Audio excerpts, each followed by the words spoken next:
Good afternoon everyone, my name is Anjali. So आज से हम इन्वायरमेंट स्टार्ट करने जा रहे हैं। तो इन्वायरमेंट स्टार्ट करने से पहले हम कुछ बेसिक चीज़ों के बारे में जान लेते हैं। सबसे पहले कि आपको इन्वायरमेंट प्रिपेयर कैसे करना है, ठीक है। अगर मैं इन्वायरमेंट के बारे में बात करूँ तो यूपीएससी में या पीएससी जेकेपीएससी में अभी तक इन्वायरमेंट से लेके कैसे क्वेश्चंस आते हैं वो हमें जानना बहुत ज़रूरी है।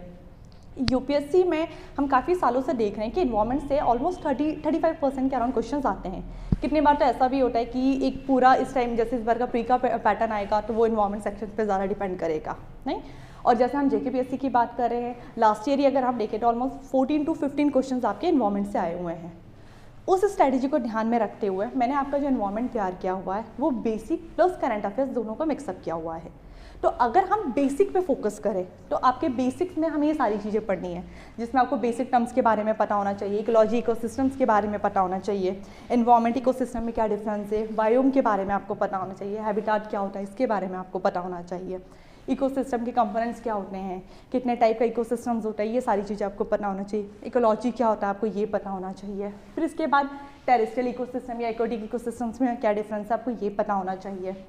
अगर हम करंट सेक्शन के बेसिस पे देखें तो करंट में ज़्यादातर जो क्वेश्चंस आते हैं वो आपकी कंजर्वेशंस के लेके या फिर आपके ऑर्गेनाइजेशंस को लेके ज़्यादातर आते हैं। तो इसी को ही ध्यान में रखते हुए मैंने आपका करंट सेक्शंस भी किया हुआ है कि लास्ट ईयर्स में जितने भी ऑर्गेनाइजेशन हैं वो उसमें इन्वायरमेंट का क्या योगदान है उसके बारे में हम देखेंगे। इंडिया ने इन्वायरमेंट को लेकर कितनी पॉलिसी इनेक्ट की है, ठीक है, हम वो सारी चीज़ें देखेंगे।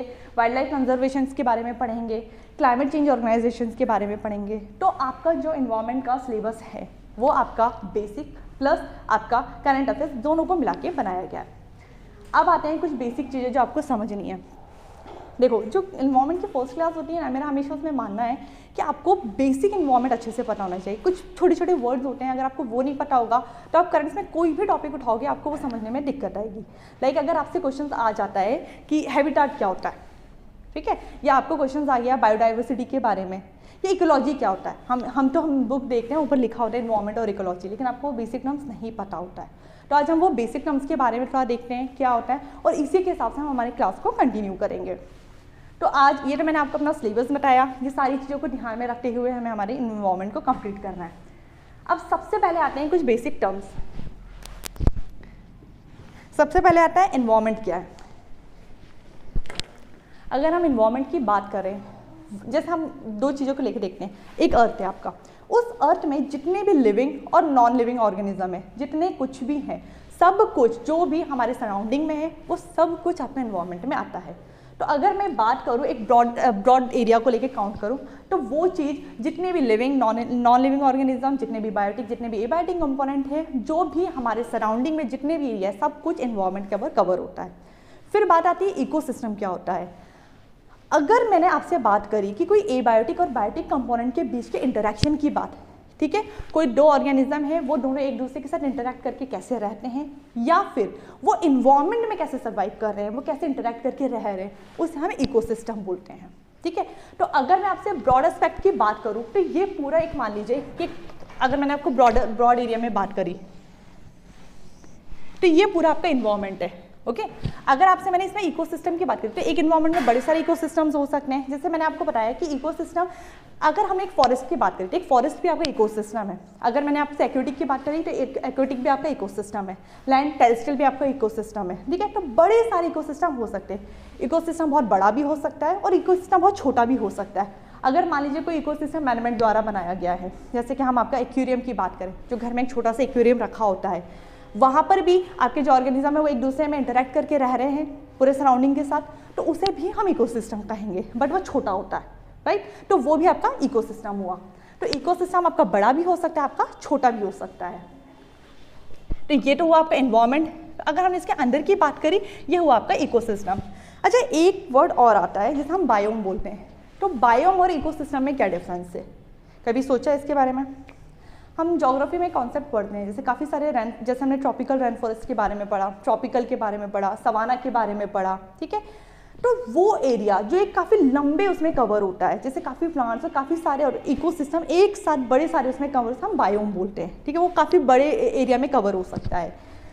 अगर हम एक बायोम की बात करें तो बायोम के अंदर एक से ज़्यादा इकोसिस्टम हो सकते हैं। ये बात हमेशा रखना कि अगर मैंने आपसे बात करी, जैसे मैंने आपसे बात करी सवाना ग्रासलैंड के बारे में, ठीक है, या जैसे मान लो कि आपका ये पूरा एक एरिया है, ये आपका पूरा का पूरा ग्रासलैंड है, ठीक है, तो ये अपना एक बायोम है, बट इसमें हो सकता है कि एक छोटा सा कोई लेक बना हुआ है, ठीक है, तो ये लेक क्या है, ये अपना एक इकोसिस्टम है। तो यानी कि एक बायोम के अंदर एक या एक से ज़्यादा इकोसिस्टम हो सकते हैं, बट इकोसिस्टम में ऐसा नहीं है। तो अगर हम ब्रॉडर एरिया में बात करें तो इन्वायरमेंट आपका सबसे ब्रॉड एरिया होता है, फिर उसके बाद बायोम आता है। मैंने अभी आपको इन्वायरमेंट के बारे में बताया, बायोम के बारे में बताया और इकोसिस्टम के बारे में बताया। अब मैं आपको एक छोटा सा टर्म्स बताती हूँ जिसे हम बोलते हैं इकोटोन। ये इकोटोन क्या होता है? इकोटोन का मतलब होता है किसी भी कोई जोन या कोई ट्रांजिशनल एरिया। जोन क्या होता है? जैसे मान लो, जैसे मैं आपको इसका बेस्ट एग्जांपल बता सकती हूँ, मैनग्रोव फॉरेस्ट। मैनग्रोव फॉरेस्ट क्या होते हैं? अगर आपका ये कोई टेरेस्ट्रियल एरिया है, कोई टेरेस्ट्रियल इकोसिस्टम है, ठीक है, यहाँ पे बड़े सारे प्लांट्स लगे हुए हैं, ठीक है, और यहाँ पे आपका बीच में आ गया मरीन, ठीक है, पूरा पानी वाला एरिया आ गया। इन बीच का जो जोन होगा जहाँ पे ये भी आके किसी एरिया में खत्म हो रहा होगा और ये एरिया भी बीच में कहीं खत्म हो रहा होगा, तो इसके बीच जोन को हम इकोटोन बोलते हैं, ठीक है। इकोटोन मतलब कोई ट्रांजिशनल एरिया, कोई जोन जहाँ पे ये दोनों ही जितने भी हमारे दो इकोसिस्टम है, दो डिफरेंट इकोसिस्टम है जो एक साथ बीच में इंटरेक्ट कर रहे हो, ठीक है, इसे हम क्या बोलेंगे? इकोटोन बोलेंगे। फिर एक और वर्ड आपका आता है, इन सब चीज़ से पहले आपको जाना होगा इकोलॉजी क्या होता है। काफ़ी लोग इकोलॉजी को कुछ अलग अलग टर्म्स में भी यूज़ करते हैं, तो इकोलॉजी क्या होता है? इकोलॉजी का मतलब होता है जब कोई भी डिफरेंट स्पीशीज़ या ऑर्गेनिजम्स एक दूसरे से इंटरेक्ट करते हैं तो उसकी स्टडी करना, यानी कि किसी भी ऑर्गेनिज्म की उसके इंटरेक्शन करने की, उसकी साइंटिफिक स्टडी करने को हम इकोलॉजी बोलते हैं। तो अगर मैंने आपसे बात किया कि मुझे सिर्फ उसे समझना है तो वो तो इकोसिस्टम हो गया। यहाँ पर भी सेम हो रहा है, दो ऑर्गेनिज्म एक दूसरे से इंटरेक्ट करके रह रहे हैं, बट अगर मैंने आपसे बात करी उसकी साइंटिफिक स्टडी करना तो हम उसे इकोलॉजी बोलेंगे, ठीक है। किसी भी ऑर्गेनिज्म की, उसके इंटरेक्शंस की, वो एनवायरनमेंट में एक दूसरे से इंटरेक्ट करके कैसे रह रहे हैं, उसकी स्टडी को हमें इकोलॉजी बोलेंगे। इकोलॉजी को दो टर्म्स में पढ़ा जाता है, एक होता है आपका ऑटो इकोलॉजी, एक होता है आपका साइनो इकोलॉजी। इसका फर्क क्या होता है? इन दोनों में डिफरेंस क्या है? अगर मैंने आपसे बात की कि अगर मुझे सिर्फ एक पेड़ है उसकी स्टडी करना है, सिर्फ एक पेड़ के, मैं अगर कोई भी रैंडम एक पेड़ लाती हूँ, मैंने कहा कि मुझे इसकी साइंटिफिक स्टडी करनी है, तो हम उसे बोलेंगे ऑटो इकोलॉजी, किसी भी एक चीज़ के बारे में पढ़ना। लेकिन अगर मैंने आपसे बात की कि कोई एरिया जहाँ पे बड़े सारे ग्रुप्स ऑफ ट्रीज लगे हुए हैं, उससे पूरे एरिया की स्टडी करनी है, उस ट्री की स्टडी करनी है, तो हम उसको साइनो इकोलॉजी बोलेंगे। यानी कि अगर आपको सिंगल चीज़ के बारे में पढ़ना है तो आपका ऑटो इकोलॉजी हुआ, और अगर आपको ग्रुप ऑफ ट्रीज या ग्रुप ऑफ ऑर्गेनिज्म के बारे में पढ़ना है तो आपका साइनो इकोलॉजी हुआ। तो ये आपके कुछ बेसिक टर्म्स है जो मैंने आपको बताया। अब आता है निचे और हैबिटाट। ये दो चीज़ क्या होती है? हर एक ऑर्गेनिज्म का एक एड्रेस होता है जिससे हमें उसके बारे में पता चलता है, हर चीज़ की, वो कैसे रह रहा है, उसकी टेंडेंसी क्या है, वो किस टेम्परेचर में, किस लाइट में सर्वाइव कर सकता है, किसी भी चीज़ को, उसे हम बोलते हैं हैबिटाट। अगर मैं आपको ब्रॉड बेस में बताऊँ तो ये आपका एनवायरमेंट हुआ, ये आपका बायोम हुआ। हर एनवायरमेंट के अंदर बायोम होता है और बायोम बड़े सारे होते हैं, बट ये काफ़ी ज़्यादा एरिया में होता है। फिर उसके अंदर आपका इकोसिस्टम होता है। इकोसिस्टम बहुत बड़ा भी हो सकता है, इकोसिस्टम बहुत छोटा भी हो सकता है।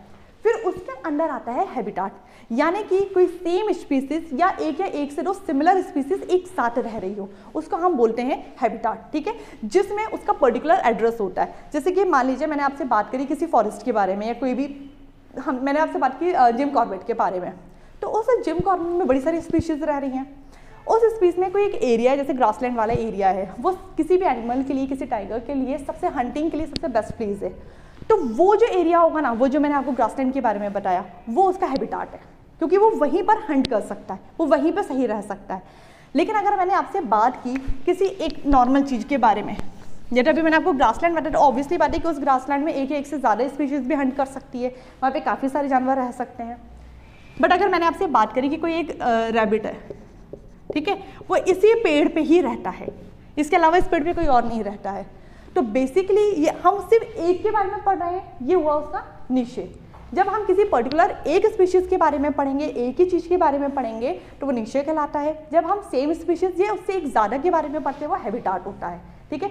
निशे का ब्रॉडर टर्म हैबिटाट है। एक इसको आप सिंपल वे में ऐसा समझ सकते हैं कि आपकी फैमिली में 4 मेंबर हैं, ठीक है। तो जो आपका घर होगा ना, जहाँ पे एक घर है, ऑब्वियसली बात है उस घर में आपका कंफर्ट जोन है, उसी घर में आपके रूम में आप वहाँ पे यहाँ सोते हैं, वहाँ खाना खाते हैं, डाइनिंग टेबल पे आप खाना खाते हैं, वहाँ टीवी देखते हैं, तो वो आपके कंफर्ट जोन एरिया हो जाता है, वो आपका हैबिटाट है। बट अगर मैंने आपसे पर्टिकुलरली आपके बारे में बात करी, भाई जो आपकी दिनचर्या है वो आपके पेरेंट्स की तो नहीं होगी, आपका ब्रदर अलग तरीके से रहता होगा, उसके खाने पीने का टाइम अलग होगा, तो वो बेसिकली निश हो गया कि जब हम पर्टिकुलरली किसी एक के बारे में स्टडी करते हैं, ठीक है।